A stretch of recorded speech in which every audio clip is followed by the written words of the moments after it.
Hello guys, आज आपण lunch बॉक्ससाठी special काहीतरी वेगळी डिश बनवूया। तर मी इथे कढईमध्ये तेल घालून घेतलं आहे। आता इथे फाईन चॉप केलेला कांदा, टोमॅटो आणि इथे पोपटी रंगाची मिरची आहे। इथे मी कांदा परतवून घेते आहे। हलकासा सोनेरी रंगावर आल्यावर याच्यामध्ये आलं लसणाची पेस्ट घालून घ्यायची आहे। ती पण पुन्हा परतवायची आणि त्याच्याबरोबर हिरवी बारीक चिरलेली मिरची। हे सर्व छान परतवून घेत असतानाच आपण टोमॅटोही बरोबरीने परतवायचा आहे। आता यामध्ये चवीप्रमाणे मीठ घालायचं आहे आणि पुन्हा एकदा परतवून घ्यायचं आहे, म्हणजे सगळं व्यवस्थित मिक्स होईल।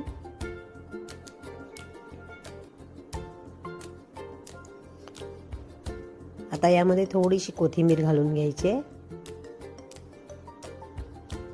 आणि हे एक पॅकेट मशरूम जे बाहेर विकत एक पॅकेट मिळतं तेवढं पॅकेट आहे आणि ते मी बारीक चिरून घेतलेलं आहे।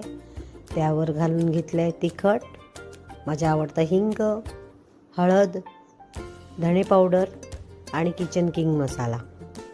किचन किंग मसाला नसेल गरम मसाला घातला तरी चालेल। हे सर्व घालून व्यवस्थित परतवून घ्यायचं आणि एक 2 ते 3 मिनिटांसाठी झाकण ठेवायचं। ही भाजी लगेचच शिजते, याला आपल्या अंगचं पाणी सुटतं। तर कशी वाटते ही भाजी सांगायला विसरू नका। लाईक, शेअर, सबस्क्राईब पण करा। आता हे 2 ते 3 मिनिटांनी झाकण आपण काढलं आणि यामध्ये फ्रेश क्रीम घालून घ्यायची आहे। फ्रेश क्रीम नसेल तर घरातली आपली जी साय येते दुधावर ती घातली तरी चालेल। याने एक क्रीमी टेक्स्चर येतं मस्त आणि भाजीला खूपच छान चव येते। तर कशी वाटते ही डिश? बघायला छान दिसते ना, पण तेवढीच खायलाही छान लागते। तर तुम्ही नक्की करून बघा।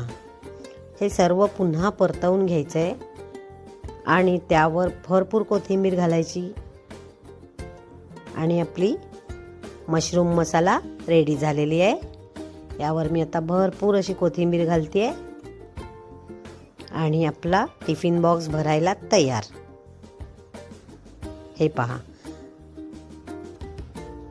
तर कामावर जायची वेळ झालेली आहे। पटापट टिफिन बॉक्स भरून घ्यायचा आहे आणि निघूया कामावर।